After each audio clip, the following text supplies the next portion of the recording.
dreams, where dreams become reality. Come chase your dreams, where dreams become reality.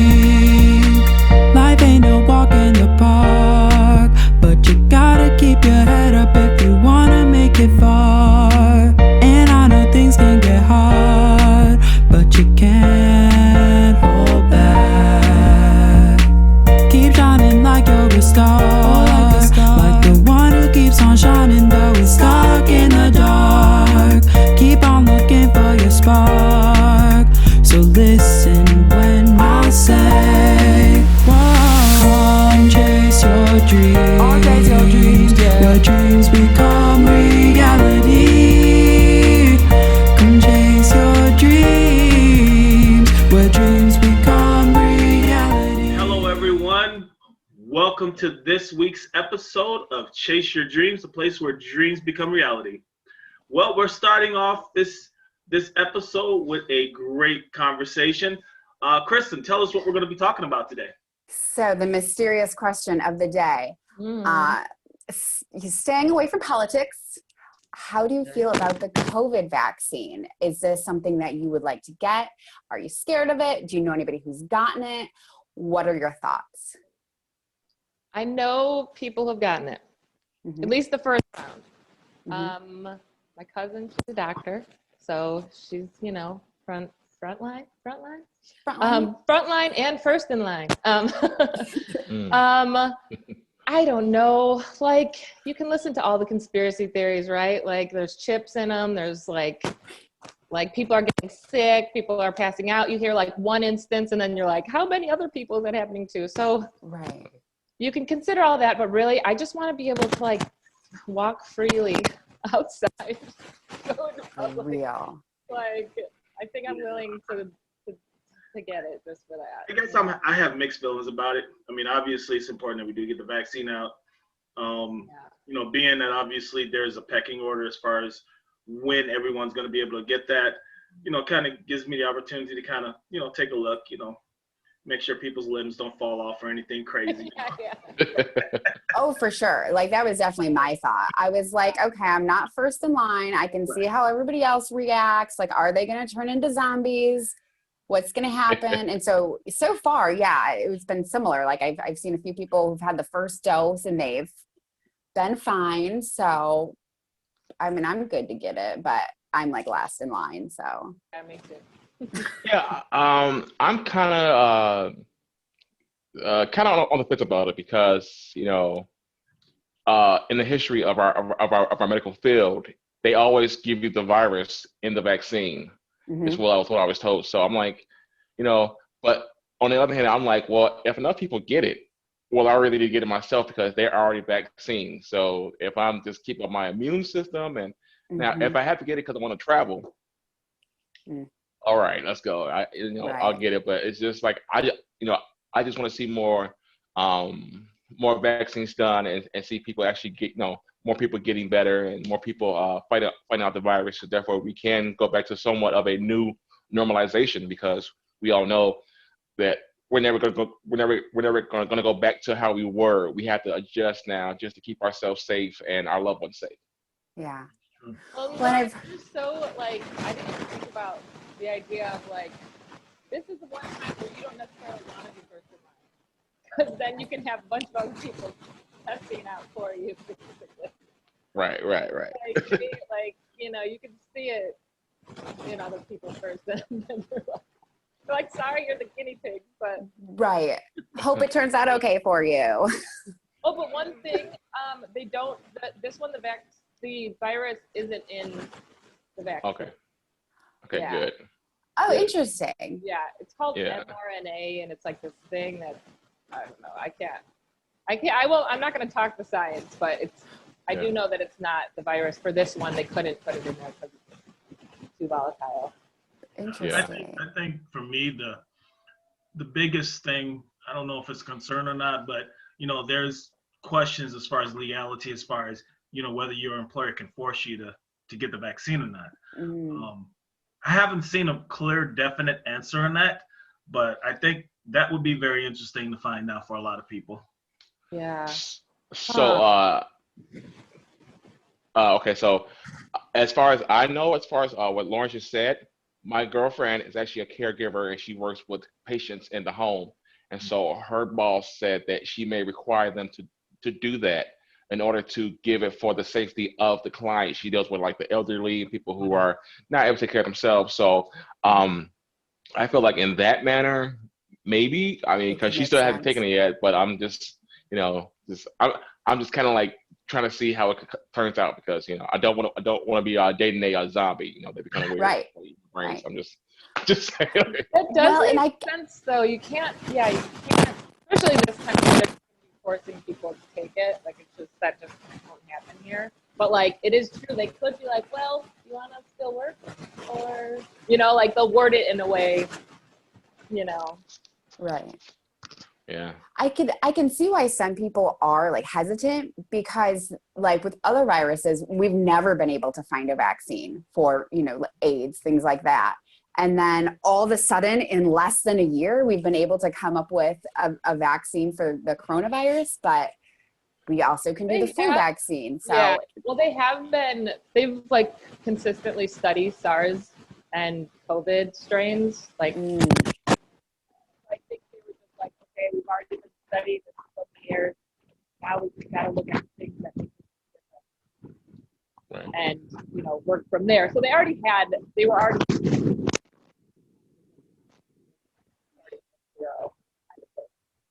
with the studies. that makes sense. Yeah. I get that a little better now. But if it was like they had no knowledge From of scratch. and it was a year, I'd be like, all right. Ooh, right. We're definitely going to become zombies. Yeah. I mean, I've seen a lot of people take this and, of course, the not so great reactions always get the headlines. Oh, yeah. But, I mean, with anything, I think there's always side effects, even for flu shots and other shots that we've been getting for years. For the vast majority of people, it's fine. But there is that small percentage where, it doesn't react very well. So, I don't think we should probably go overboard when we hear that. Obviously, if it's quite frequently, that's a whole different conversation. But, obviously, it's kind of scary because on the one hand, you want to get back to some kind of normalcy. But on the other hand, most people don't want to be a guinea pig for something new either. Right. May or may not work. Yeah. Or be helpful. A lot of trust. We have a lot of trust going on right now. Yeah. Pretty much. I've always been that person though. Like I've always trusted doctors, and there are definitely like conspiracy theorists who are like, they're just in it to make money and you need to research your doctor. I don't think just tell me if I need medicine, tell me if I broke my foot. Like I trust you. Like they're going to get in so much trouble and they'll go down in history as like zombifying a nation. Like I don't think they want that. I don't think they want that on their timeline. So. Well, it's not the doctors that frighten me. It's when it becomes too politicized. That's the thing that scares me. Because if the motivation is for political reasons, that's where we have a problem, because then that's when people aren't going to really trust it. If it's science and the doctors out front talking about it, then that's a whole different conversation. And I think it really depends on the messenger. I think that's really going to make or break how well this goes off. Just my opinion. Yeah. I would agree with that. Yeah, I think it's, I'm more afraid of big pharma. Big pharma. And like that kind of, because they basically, now this is real opinion. They basically, corporations run the world. So it's like, I feel like they're the ones who so I also don't think that they want to go down in history as killing everyone. They would lose a lot of money. I mean, truly, at the end of the day, if they mess this up, they're going to lose a lot of money, and that's the last thing they want to do. So I think corporations and big pharma are being very careful. Yeah. I mean, I guess it boils down to it's to me, whether a person wants to take it or not, I think it's no wrong or right answer. It really depends on that individual, because it's a personal decision. Yeah. You have to do what you feel is right for especially when you're talking about putting something in your body, you definitely want to do what you feel is right. So and there is a level of like herd immunity that if I think it was 70% of the population gets it, that gets close to herd immunity. So not everybody has to take it in order for it to start affecting society positively. Mm. Yeah, I definitely had like, I wasn't like, as soon as I heard that it was out, I wasn't like, wow, yes, it's over. You know, I'm still like, we'll get there. But I think people are more inclined to be able to live normally again. Yeah, I think they're willing to take the risk just to have a normal life. Right. I know I am. This was a great conversation, one of many to come. But for right now, we're going to go ahead and go into a break, and we're going to start off. And this episode is going to the dogs, per se. We will be back with Dr. Wyatt on Chase Your Dreams. Come chase your dreams, where dreams become reality. Hello, everyone. Welcome back to Chase Your Dreams. I am very privileged to be here with a great person that I've known for many years. She's an excellent person, an excellent veterinarian. Everyone, welcome to the show, Dr. Wyatt. Hello. Hi, Dr. Wyatt. How you feeling today? How are you guys? Good. Good. Well, I appreciate you coming on to the show. I wanted to start off asking specifically, what made you decide to become a veterinarian? Well, for me, when I got my very first pet, so when my parents brought home my very first dog, and I was about, I guess, 7 years old at the time, and I was a little mixed breed Beagle Cocker Spaniel, and over the course of that first year of ownership, I just was so attached to this dog and thought, wouldn't it be great if I could always take care of my dog and take care of my dog in every aspect possible? So that's actually when I figured that, hey, I think I want to be a veterinarian. So I was about 8 years old when that happened. And I just kind of stuck with that goal, you know, all through school, through high school and college, and here I am. Very It's so cool. So cool. And like, how, like, to know that young, that's exciting. You had so many years. So, Right. and, oh, sorry, go ahead. I was saying a lot of my colleagues have similar stories. Really? That's so sweet. Huh. I'm like jealous of your job. I'm like, I just want to hang around animals all day. I was just lost there for a minute. So are there different types of veterinarians? There are many career paths for veterinarians. So that's the exciting part is that I'm a private practice veterinarian. So that means that, you know, I work in a private practice setting. I'm also considered a general small animal practitioner. So that means that we see patients that are like, dogs would be the biggest thing that we see if you're a small animal practitioner. So, and small animal practitioners can range from being just feline practitioners, meaning they only see cats. You can have some that are exotic practitioners, they only see exotics. But in my practice, we see dogs, cats, and some of the small pocket pets like rabbits, guinea pigs, hamsters, etc. Besides that, though, veterinarians have a lot of specialty areas as well. So in our case, or in my case, I'm a general practice, so we do everything. So we do dentistry, surgery, you know, internal medicine, and radiology. All of those things fall under our hat.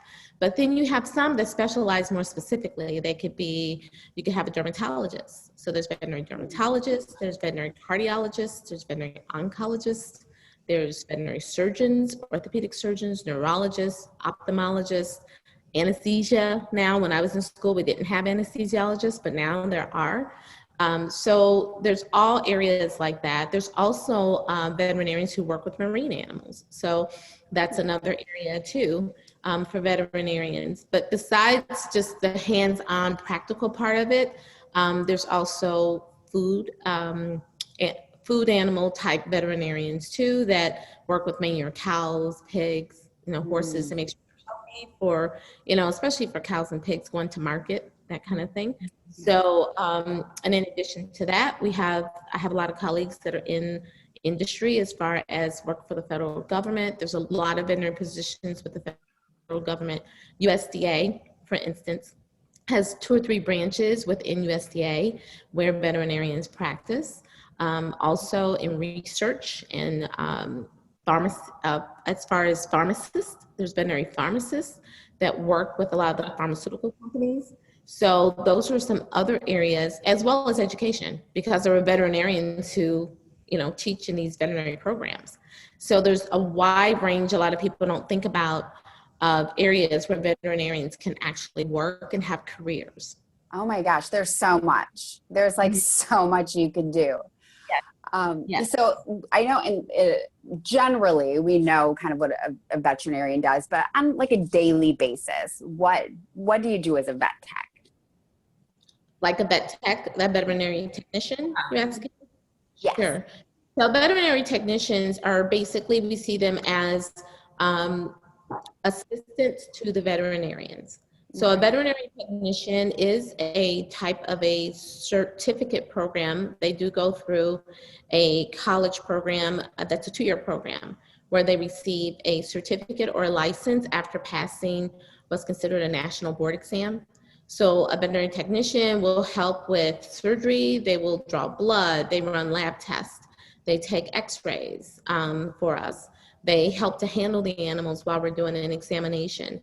Sometimes there are, situations where pets come in and they're not in need of a veterinary examination, but the technician can provide a examination for that pet just to make sure that everything's okay, maybe before they take a preventive or to check their teeth or some things like that. And actually, veterinary technicians also have areas of specialty. So you can have a veterinary technician that specializes in anesthesia, or they just work with the surgeons. Usually that they're going to be in a veterinary university setting, or they're going to be maybe at a specialty practice setting if they have more specialized types of training. So we have technicians at our practice, for instance, who do physical therapy and rehab, and they have an extra special certification for that on top of their technician license. So there's a difference between, a lot of people will clump veterinary technicians with veterinary assistants, and they're not quite the same. So veterinary technicians actually have gone to school, they have a license, they've been trained, they've passed the board exam to be able to hold that position and to hold that title. Veterinary assistants may be someone who went to a nursing program, maybe at a local college. It might be a one semester class that they took just to get some hands-on experience and training, or they may have training within an animal hospital. So they generally do not hold a license. Oh, interesting. Okay, so that's the difference. So you have veterinary assistants that are not licensed, and you have veterinary technicians. So when you use that word technician, we try to make sure we help you understand that that's a licensed person. Now, Dr. Wyatt, you actually just hit on a very interesting point. Obviously, for a veterinarian, there's obviously more training that's involved. If someone were to think about, getting trained or going to school for being an actual veterinarian, what type of schooling or training is involved for that? Well, most veterinarians will have gone through a 4-year bachelor trained program at a university. So that means they went to college for 4 years and received a bachelor degree. And after that, there's about 30, I believe, vet schools in the United States right now. So that means every state doesn't have a vet school. So there's an application process and an interview process that they would go through to be able to get accepted into one of the veterinary programs within the U.S. or outside of the U.S. There are, veterinary schools in Europe and Mexico and South America and other places. And that program is a 4-year program on top of your 4-year college program. So it's generally 8 years post high school, generally. There are some programs that will allow veterinarians to take pre-vet courses, or I should say, well, they are pre-vet courses in college, that if they successfully complete those courses, There are some schools that will let them apply for vet school after 3 years. So they can go into their vet program. And then some of their animal science courses while they're in vet school can transfer back in order for them to complete a bachelor's degree. So that's another option too, where you can get it maybe before you actually graduate from college. Oh, wow. That is nice. That is some dedication. I love it. So what type of person would you suggest becoming a veterinarian or a veterinarian technician? Yeah, I think that people who have a desire to promote the health and well-being of animals as well as their owners, because there's a human-animal bond there. So I feel like that veterinarians are uniquely placed to be able to help promote that.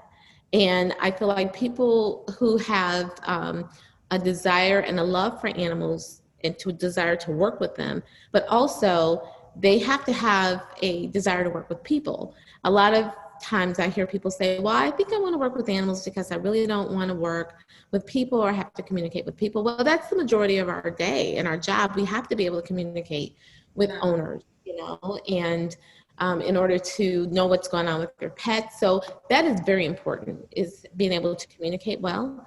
Having a great work ethic also is very important. And another thing is not shying away from, you have to continually learn in this field. Any field of science, it's always growing. And there's new information building up on old information.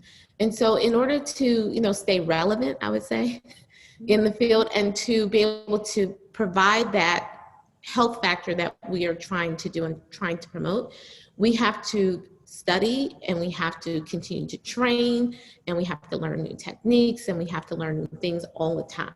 So I think having that desire to want to continue to learn and to grow, that is a very important aspect also. So fun. Do you have any specific advice that you would give somebody who's wanting to become a veterinarian or considering a career as a technician? Sure. I feel like that, when you're going down any career path, it's important to research that field so that you can really, truly understand what it entails, to successfully become a licensed veterinarian. That's number one. What kind of career paths you might be interested in, because everyone's not going to be interested in necessarily private practice, because there's a lot, it's so broad, and a lot of people don't realize how broad this field is. There's so much you can do with it, and there's always new areas that are being developed all the time. So I believe really researching it, maybe connecting with a veterinarian also in one of those fields of interest that you have. If you are interested in private practice or working with small animals or large animals or whatever area it is, maybe having the opportunity to shadow, to go into that facility, talk to the veterinarians and say, hey, can I maybe come and just spend an afternoon with you to see exactly what does it look like to work in a small animal hospital. And I think those are some of the most important things to do, is really do your homework. Do your homework, and then you can understand exactly what kind of career path you can choose as a veterinarian. Very nice. Well, everyone, we're going to take a quick break and we're going to continue on. And this time we're going to have some more visitors with us right after this. Come chase your dreams, where dreams become reality. Hello, everyone. Welcome back to Chase Your Dreams. As you can see, we have a couple of furry friends to join us today. We're going to be talking about pet health in this segment. So as you can see, this segment has gone to the dogs, unfortunately. We're back here with Dr. Wyatt. And Dr. Wyatt, I was kind of curious. We all talk about how the pandemic has affected people, but no one has really talked about how it's affected our pets. Can you kind of tell us what you've seen as far as the effects on the pandemic with pets right now? Sure. So with the pandemic and, having that happen and driving a lot of people home from the office, a lot of pets have gotten probably a little bit more attention than what they were getting before when, owners were away, at work and they didn't see what their pets were doing all day. So we've had various different types of calls, I would say, from people thinking that, oh, I believe he's sick because he's so lethargic, he's been sleeping all day. And we're like, well, he's probably doing that when you were at work. You just didn't notice that, because you were away. We've also seen what I call the COVID-5. So the COVID-5 is that some pets have been gaining weight. I'm like humans too. Just like their owners. Exactly. So I have seen that a few pets seem to put on a few extra pounds along with their owners because, being confined inside and being quarantined, some of them are not getting as much exercise maybe as they ordinarily would. Also, when a lot of people who would go to the office, a lot of those pets went to daycare, or they had pet walkers, during the day. So there may be some of those things that are being skipped. And then also, I think we have a tendency to give a few more treats too, when they're with us all day long. So that is another thing. Unfortunately, there are some pets that have lost owners. And so during this pandemic, because we've had, over 400,000 people now that have died from COVID in the United States. So many of them own pets. And so a lot of those pets now have either gone to family members or shelters, and so that's been a reality for some of them. So those are some of the, I say, the biggest things that we've probably seen is, but I feel like that the human animal bond has probably increased a little bit more for people being at home, with their pets over this, during this pandemic. And speaking of being home a lot, I've actually seen a lot of friends and just heard news stories about people being home and people who don't have pets during the pandemic adopting. So just to, have that little comfort with you. So if someone was looking for a pet to adopt, what would be like the perfect, how do you choose your perfect pet? Your choice should be based on a few different things. It should be based on your lifestyle. It should be based on your living arrangements, the type of home and or apartment. If you live in an apartment, it should be chosen based on that. You're going to have more issues with breeds sometimes. Like for instance, terrier breeds tend to be very, very active. Sometimes they can be a little bit more feisty, need more attention, need a little bit more exercise, versus maybe a toy poodle maybe doesn't need as much of that as a terrier breed would. If you have a large breed, you definitely need maybe a larger yard. You probably need a little bit more space inside your home. For some people who can't get out and walk themselves, you have to think about that. So if you have a dog that is a hunting breed, or some kind of a real active dog, again, like a terrier, they're going to require much more activity. And you have to make sure that whatever your lifestyle is, if you tend to be a couch potato, then you probably don't need to get a terrier or maybe a hunting breed that's going to require a lot of exercise outside. If you don't have a big enough yard or you live in a neighborhood where it's difficult to walk, then you definitely don't want to get a dog that's going to require you to go and do those kinds of activities.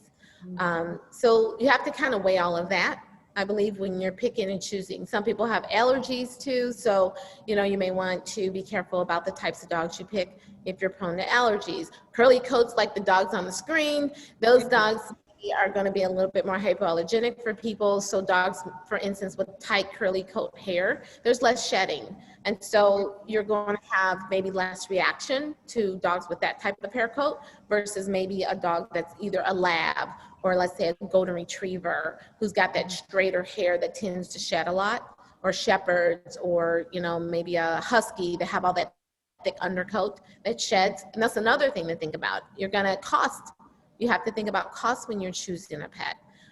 What can you afford? Because some dogs need to be groomed, like the 2 dogs on the screen again. So when they have to be groomed, that's an additional cost that you may have versus maybe a dog that has a very short hair coat that does not require grooming, you know, so, and feeding. So feeding comes into play. A larger dog, the cost of maintenance is going to be much higher than a very small dog.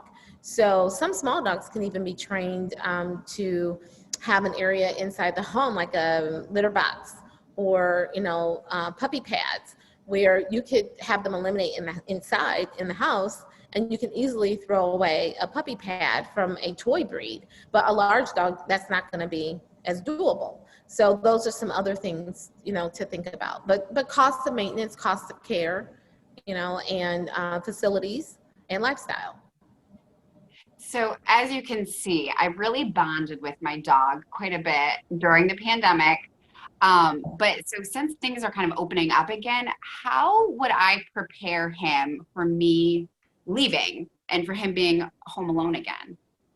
Sure. So one of the things that really would help is if you have your dog already on a pretty set schedule, that will help. So for instance, feeding schedules.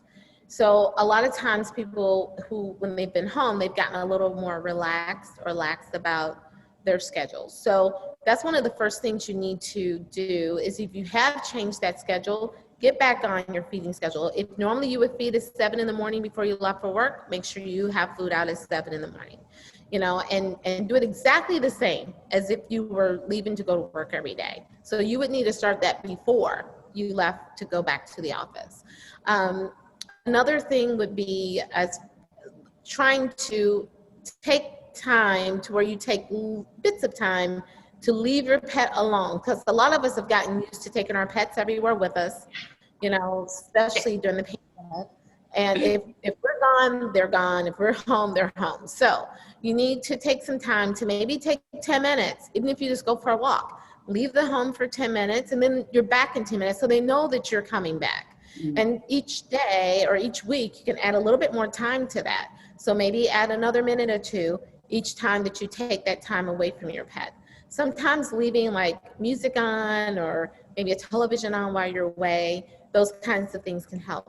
A pet sitter, like a dog walker, like if you did have to leave for an appointment during the day, maybe you have to go into the office for a meeting, but you're not really back completely in the office. So hiring a dog walker for midday. You know, there's doggy daycares. There's a ton of them around, especially the Chicagoland area. I don't know a town in the area out, at least where I am, where there's not a daycare, you know, available. So utilizing that kind of facility as well. But it has to be really getting on that same schedule that you would ordinarily be on. And then when you come home, when you do go back to work and you go back to the office, and you come home, you have to make sure you're spending quality time with your pet. So before you leave to go to work, use that feeding time to bond and spend that quality time. And when you come back in the afternoon, I know we're tired, you know, we come in, but they're not tired because now they've been sleeping and resting all day, waiting for us to come home.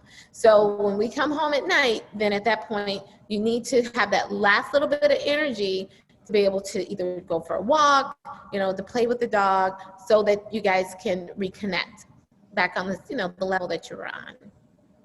Very nice, very nice. I know we were talking earlier, Heather had a question regarding, you know, different types of pets. Yes. What did you want to ask her, Heather? Oh, like, put me on the spot. No, I was curious. So how do you feel about, and I've been seeing this on social media, and I hope people wanting to post it on social media isn't the only reason that it's happening. But I've seen otters in people's homes. I've seen monkeys. I've seen raccoons. How do you feel about people like really spreading their wings on what they think they can have in their house? Well, I mean, it's probably, that's not really new. I mean, that's been from the beginning of time. But I think that most of those wild animals are illegal to have as pets, especially in Illinois. So not every state is the same, but in Illinois, things like raccoons, you know, opossums, monkeys, all of those kinds of things, types of animals are not considered legal pets to have in your house. And besides that, a lot of wild animals can carry diseases that can infect you. You know, so that's another reason why you maybe wouldn't want to have one of those wild animals. However, there are some people who are going to do it anyway. So there's, you know, I feel strongly about if it's illegal to have, you really shouldn't have them as pets. Injuries can become a major issue for people. We've seen people that have had major infections and wounds and permanent wounds, you know, from wild animals that they have, you know, had taken in. So those are other reasons. So, and also if you're going to do it, you need to be well educated about that pet. Some people get them and they have no clue, no idea, they don't feed them properly. So husbandry is very important. How are you housing them? You know, is the habitat similar to their natural habitat? What are you feeding them? You know, are you feeding them the type of diet that they should have? You know, so it should be very closely simulated to what would happen to them naturally. And so that's another issue too, because majority of the time we can't go to the store and buy everything that they ordinarily would get if they were in the wild. And so that's another issue to think about. But I don't agree with taking on wild animals. Yeah. You know what? I wish we had more time, but we have to cut it short. We definitely enjoyed having you on board. We learned a lot about your career, about our little furry friends. Unfortunately, my dog Chase had enough of the TV camera, so he took off on me. Oh yeah, same with Archer. He's gone. He's gone. They left. They were like, we're done. We're out. Yeah, he's done. He says, this is over. I'm finished. I stopped petting him for about 2 seconds and he was done with me. So. Well, anyway, they were very cute. I enjoyed seeing them. Dr. White, thank you so much for coming on the show. We had so much fun and learned a lot, and you're definitely welcome to come back at any time, okay? Well, thank you so much for having me. It was great. I enjoyed it. Thanks for meeting all. Yes, nice meeting you. For everyone else, we're going to go to a quick break, and we'll be right back with Chase Your Dreams. Come chase your dreams, where dreams become reality. Hello, everyone. Welcome back to Chase Your Dreams. We are here with a great band that's doing some great things, made up of some very unique individuals that are doing great things individually, and they've decided to get together and create this wonderful band. And I'm going to bring them on board. We're going to talk about it. The band is called Healing Hands Band. So with that, I will go ahead and let Kristen go ahead and start off. Hello. So there are quite a few of you. How did you all meet and how long have you guys been playing together? Dr. Green? Well, we met at various times. It started off with me going to my daughter, and who's a saxophonist. She's Yafe, and I had some concepts, and we pulled her in and got her saxophone out, and she started playing. Then we realized that we needed help, so we called a longtime associate of mine, Miss Andrea DeMatra, who's a pianist, flute, flugelhorn player.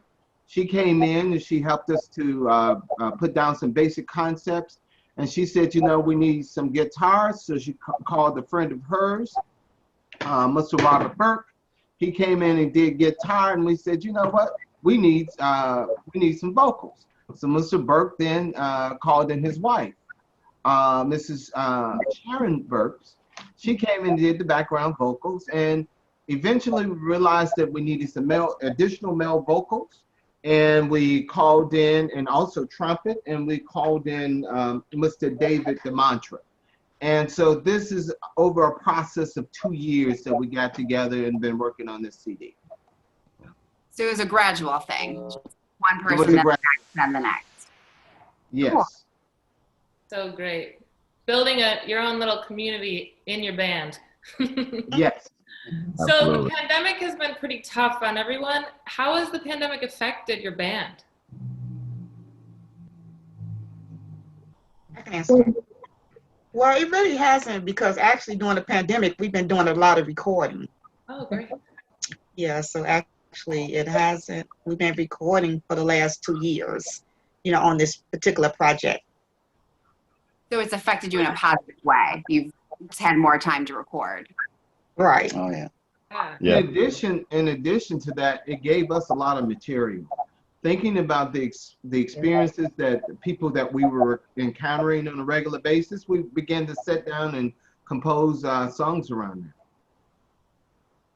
So because, again, there are so many of you and you all seem to have different backgrounds, how would you describe your style of music? Eclectic. It's a combination of several backgrounds. We have jazz, classical influences, folk, blues, just a whole gamut of influences coming into one. And don't forget folk and a little bit of rock. Yeah. Also, Wow, that's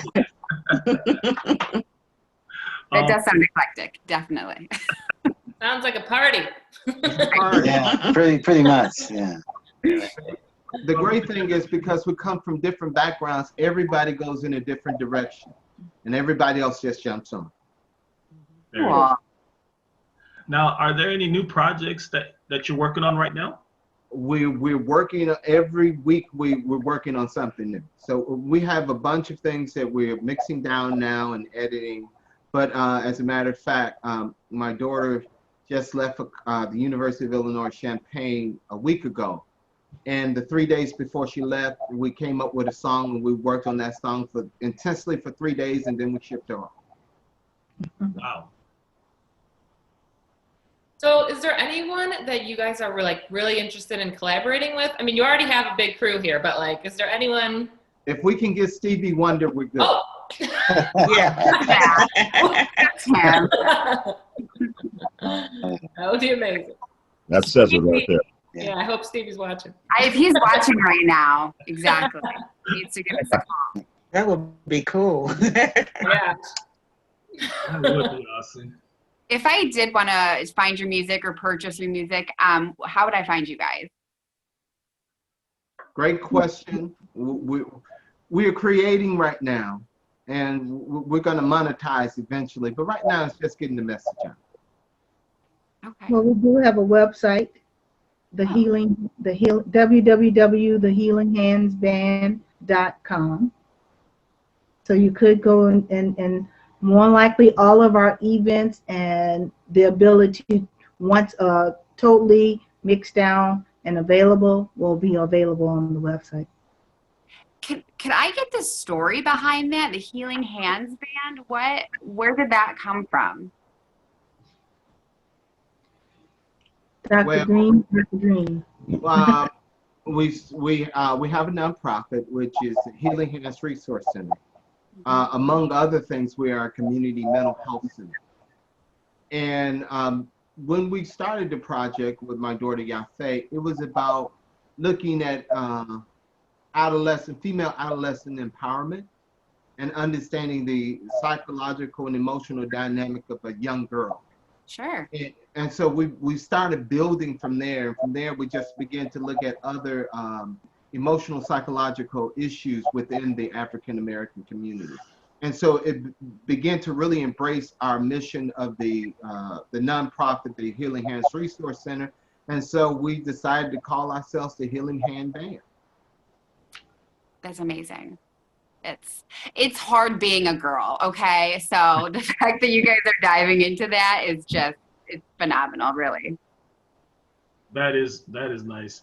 I really love the way you guys are coming together and what you're doing for the community and how you're giving back.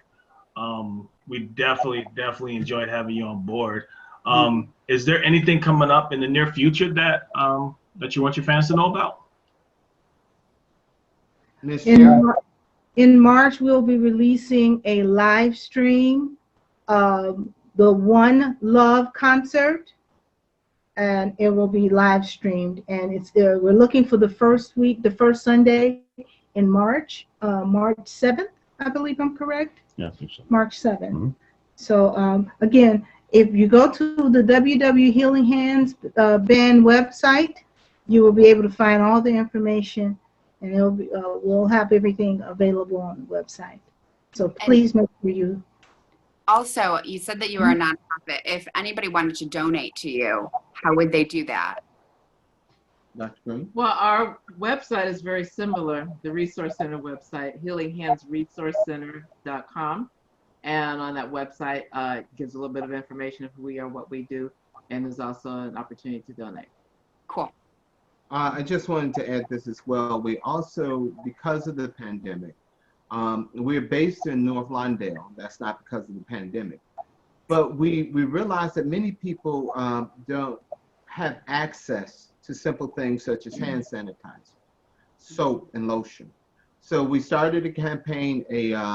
We're handing out homemade. We started making homemade soaps, homemade lotions, and homemade hand sanitizer, and we're handing it out to members of the community.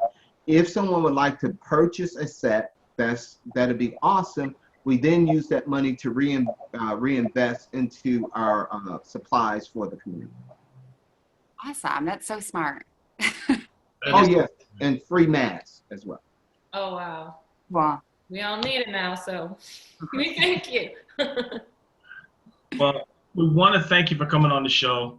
We definitely enjoyed talking with you, spending some time with you, and then definitely keep us updated on any new things or changes going on. We'd like to have you come back on our show at a later date, if that's okay with you guys. Sounds like a plan. Yeah, I have so many more questions. So. Yes. And once we open up, we're gonna come see you live. There you go. Perfect. Come on, check us out. Definitely. All right, everyone. Don't go too far. We're going to take a quick break, and we'll be right back right after this. Come chase your dreams, where dreams become reality. Welcome back, guys, to Chase Your Dreams. And this is Chef T.A. Johnson with Taste Your Dreams, the cooking segment where we are cooking up delicious food. I don't know about you guys, but when I was a kid, one of my favorite foods I loved to always have my grandmother or my mom cook was a nice grilled cheese sandwich. As younger, 2 pieces of bread, a nice piece of like cheddar American cheese in there, call it a day. Now, once I became a chef, I said, you know what? Why don't we take it to the next level? You know, I know a little bit more about food. I know a little bit more about the varieties of food, cheeses, and all that good jazz. So today, we're going to do a 3-cheese caramelized onions and chicken shrimp grilled cheese sandwich, okay? So what we have here, we have our butter going right now. It's already melted, ready to go. And so we have here on a piece of wheat toast. I'm using wheat. You can use white, Texas toast, brioche, sourdough, whatever bread of your choice. There's no certain breads have a higher sugar content than others. So that's why I use wheat. We have smoked Gouda on my left side, and then on my right, I have a stack of sharp cheddar and also pepper jack cheese. And so what I'm going to do here now is I'm going to take my caramelized onions and my chicken strips and put it on there, throw it on the butter, and have a good time. So we're going to just take this right here, place over our cheese there, a couple chicken strips there, get those bad boys in there nice and right, place it, flip it, let that go. Now this is going to be a quick recipe here, so we're going to let that cook off there. And so I really love grilled cheese because there's so much you can do with grilled cheese. You can sit there and make it out of almost any bread you choose. There's so many different cheeses out there. They're creating blue cheese and cheddar cheeses. So you can go to your local cheese market. You can find cheeses with cranberries in it, cheeses with red wine in there, cheeses with pecans that are candied in there, just anything. And a lot of times I actually do my grilled cheese with a thing called millionaire's bacon. So a millionaire's bacon is bacon cooked off with lemon, pepper, thyme, black salt, and also a little bit of brown sugar. Put it on there, cook it up to it's like a nice candy bacon, and put it on my grilled cheese. And so while we're talking right now, I'm gonna look at my grilled cheese here. I'm gonna flip it, okay? Look at that. Look at those marks. Beautiful, beautiful. And so we're gonna just get that going there. And bada bing, bada boom. Now, flip it off to the side. And through the power of TV magic, I'm gonna show you guys real quick the beauty of this. And I want you guys to hear the crunch on this crust of this, okay? So, oh my goodness. Yes. Yes. So, as you come together, you see it? Look at that. Look at that. Beautiful. Now, I'm the type of guy, you guys know me with my food, I like to go a little bit eccentric. So, I actually made, this is a roasted red pepper and garlic and ranch sauce with a little bit of Tabasco, a little bit of hot sauce in there. So I made a nice little tangy, spicy ranch, okay? So I'm gonna put a little bit on this plate here. Dip it. And there you have it. Chef T.A.'s amazing grilled cheese sandwich. Thank you guys for tuning in. Hope you guys enjoy the recipe. Stay tuned.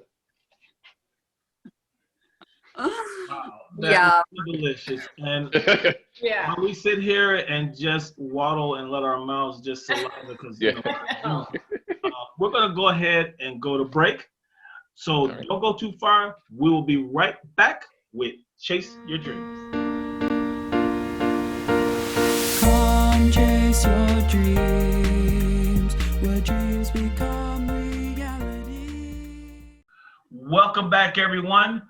We had such a great show, had a lot of fun with a lot of great guests. Definitely want to tell everyone how appreciative you are for watching our show and following us on our first season and going into our second season. I'm sorry. Okay. All right, and we want to just have a huge thank you to all of our guests as always. We want to thank Dr. Lori Wyatt, and we want to thank the Healing Hands Band. We're excited to see you guys in the future. Absolutely.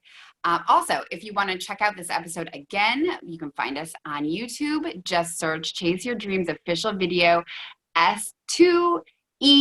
That's season 2, episode 2. Also, you can find us on Instagram at Chase Your Dreams TV. Please like, follow, share, and like again. And also, thank you guys for coming into the kitchen with Chef T.A. Johnson for Taste Your Dreams. And come on back and see me again, because I'm going to have a lot of great recipes for you guys.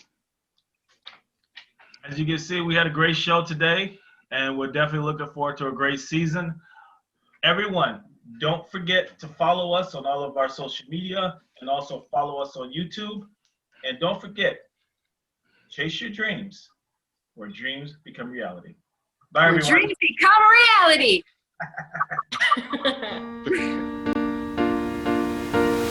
Come chase your dreams, where dreams become reality. Come chase your dreams, where dreams become reality. Life ain't no walk in the park, but you gotta keep your head